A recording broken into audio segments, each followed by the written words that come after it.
about twice as long as Bible speech earlier.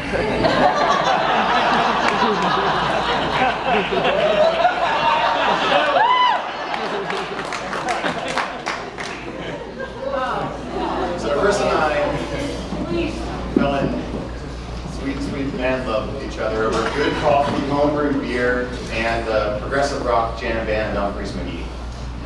Yeah. We got to know each other at a small town coffee shop in downtown State College. We worked together as dueling baristas. And you may know this coffee shop was named for one of Moby Dick's characters, Starbucks.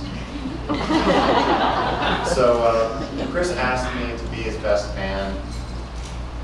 You know, I had to think long and hard if I truly deserved this title, and after deliberating with myself, I realized that I was uniquely qualified because, well, I mean, I was, with all due respect to Jim and Ellen, I was like a mother to Chris at Penn State.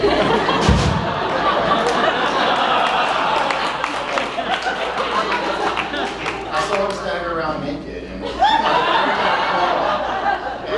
oftentimes I had to clean up after him and help him walk as well. I'm just kidding. No, but Chris is a true American. Libertarian, in fact. Which I can relate to in these times. You know, and even in those, you know, those simple moments when you really get to know someone, whether it's just, you know, hanging out in my apartment at Penn State, watching a movie like Alien while eating Uncle Chen's General Tso's chicken.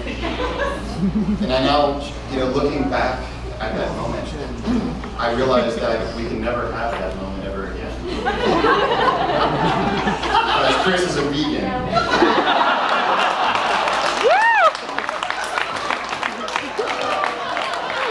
I'm sure we'll go to the movie, but we'll have to eat kale chips and tofu scramble. Now, Allison, when I first met you, you know, my first impression, my lasting impression is that you're a beautiful, witty, charming, clever, and thoughtful person. And when you agreed to marry Chris, it reminded me of that old adage, opposites do attract. So, Chris and I actually really did get to know each other over, you know, our connection. We love live music, we love craft beer. We actually learned how to brew beer together at Penn State. And if you guys want some, I made this beer. This is matrimonial. There's a case of it at the bar, seriously. So yeah, come definitely try it. I did it for this.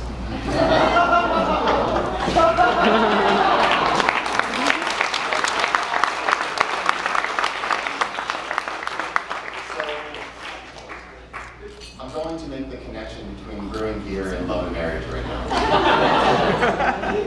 My time to. So, brewing beer is like an art and a science, which I think love can definitely be described as an art and a science. You know, with a beer, you know, it gets better over the years, and it is a science, and then you got to get all the variables right. You know, the balance between the hops and the yeast, and the temperatures, and you know, you get to see it change over time. It's like an art in that it's, you know, it's also a creative process, and you have to experiment with trial and error. And love is definitely an art and science as well. You know, sometimes, you know, it's important to experiment.